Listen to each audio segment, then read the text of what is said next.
आप हेडिंग देख कर समझ गए होंगे कि आज हम किस चीज़ को समझेंगे, और ये सबसे ज़्यादा कॉम्प्लिकेटेड फीचर है।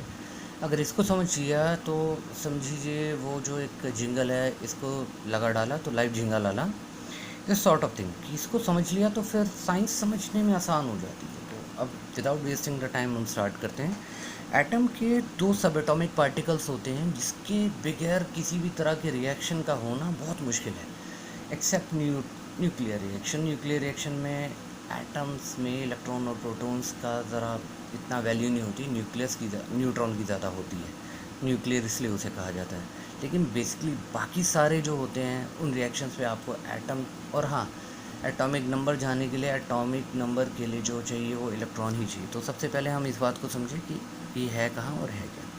तो नंबर ऑफ इलेक्ट्रॉन जो होता है वो हमेशा एटॉमिक नंबर होता है।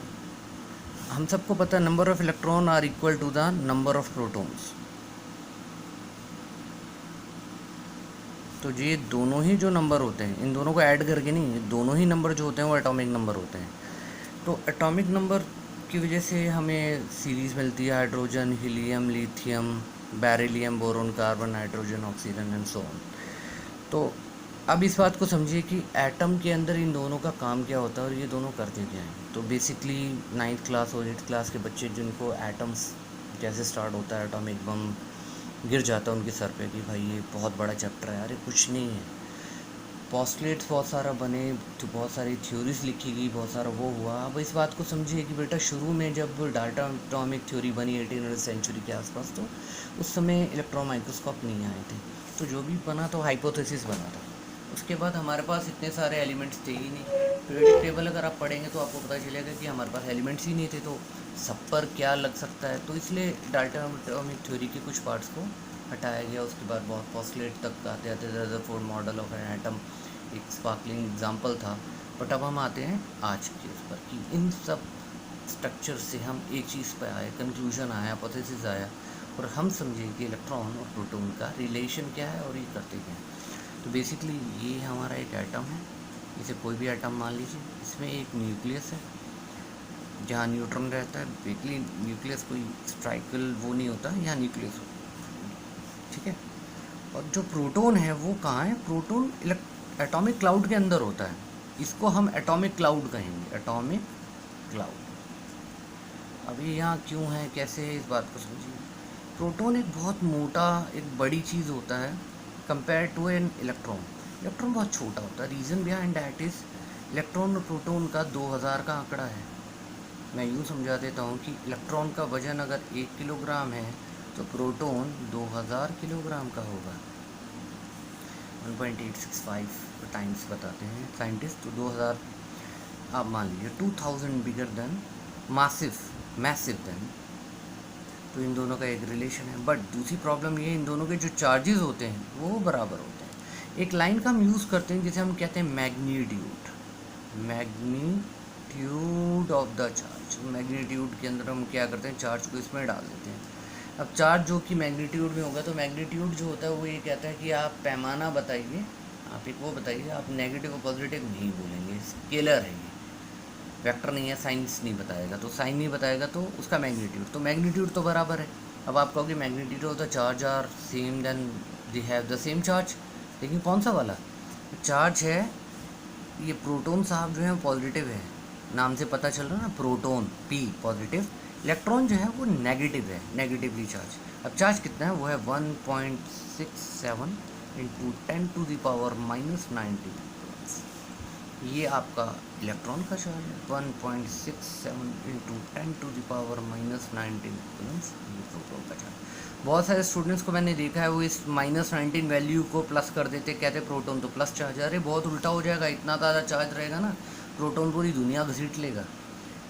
कूलम बहुत बड़ा चार्ज होता है बेटा, बहुत सारी चीज़ों के पास एक कूलम चार्ज अगर 1 मीटर वायर के अंदर से जा रहा है तो 1 न्यूटन वो फोर्स एक्सर्ट कर लेता है, इतना बड़ा चार्ज होता है कूलम अपने आप में।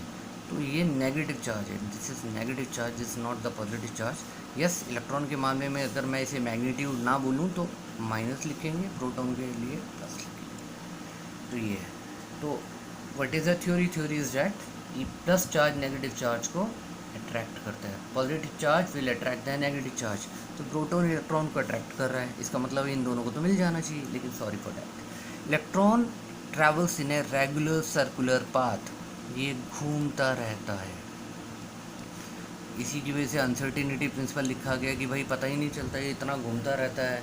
ये स्विगी वाला वो है जिसके ऑर्डर्स ख़त्म नहीं होते हैं, ये वो जोमेटो वाला है जो आज इंसेंटिव लेके मानेगा 24 घंटे इसकी स्कूटी घूमती रहती है।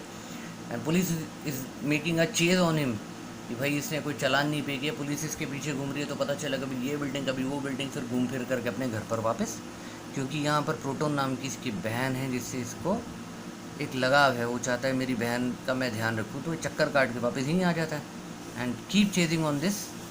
आपको पता चलता है कि ये चक्कर काट के यहाँ आता है, एक सर्कुलर पाथ कर रहा है। सर्कुलर पाथ के लिए साइंटिस्ट कहते हैं अगर ये सर्कुलर पाथ करता है तो क्यों नहीं ये बाहर निकल जाता।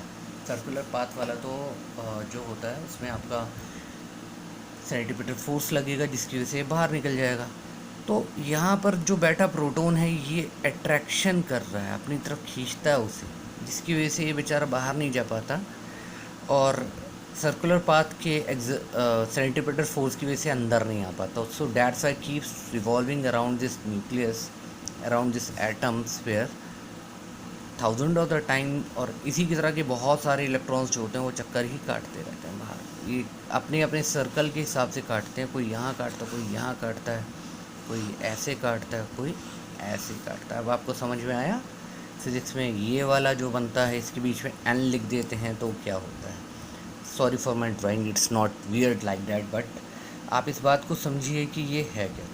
तो एटॉमिक नंबर जो होता है वो नंबर ऑफ द इलेक्ट्रॉन और number of the proton in the atom को कहा जाता है। इसके आउटरमोस्ट शेल या फिर जितनी भी शेल्स रहती हैं वहाँ जो प्रोटॉन होता है वो इलेक्ट्रॉन को अट्रैक्ट कर रहा होता है, जिसकी वजह से उतने ही इलेक्ट्रॉन उतने ही प्रोटॉन्स के साथ रहते हैं, कभी भी वो नहीं होती। Accept in the case of ionic और द कोवलेंट बॉन्ड। जब आयनिक कोवलेंट बॉन्ड बनता है तो इलेक्ट्रॉन छिटक करके दूसरी शेल के साथ घूमना शुरू कर देता है, जो भी वो आयनिक कोवलेंट बॉन्ड बनाएगा। इन दैट कंडीशन, जैसे सोडियम क्लोराइड का हम एग्जांपल लेते हैं NaCl। आप सबको पता है इन दोनों के अंदर ये प्लस होता है माइनस होता है, क्योंकि जब ये बना तो सोडियम के पास जो एक फ्री इलेक्ट्रॉन इसके आउटरमोस्ट शेल के अंदर मौजूद था उससे क्लोरीन के एटम के साथ मिल करके क्लोरीन के एटम के चक्कर काटने शुरू कर दी। यानी कि अब NaCl अगर एक ऐसा मॉलिक्यूल है तो यहाँ क्लोरीन है और यहाँ ये इसका एटम है, तो ये ऐसे चक्कर काट रहा है। ये जो हमारा आउटरमोस्ट वैलेंसी का इलेक्ट्रॉन था वो यहाँ है। तो अब ये अपने प्रोटॉन के साथ साथ क्लोरीन के प्रोटॉन के साथ भी एक वो है, ये एक आयनिक बॉन्ड होता है। ठीक है, तो इस तरह से आप इस बात को समझ सकते हैं। मेरे ख्याल से आपके लिए ज़्यादा हेडेक नहीं रहेगा। इस बात को समझिए, 2 पॉइंट्स हमेशा याद रखिए कि electron and the proton having the same charges, they electron is lighter than proton. Electron is 2000 times lighter than proton, but having the same charges in the different signs. So that's why electron proton attract each other, because electron resolves in a rotation path. It exerts the centripetal force, so that's why it it may be pull out from the atomic cloud, but the proton attract the electron to maintain its circular path around the atom. I think आप समझ गए होंगे और हम next video में और भी बातें शेयर करेंगे। Thank you for watching, keep tuning, bye.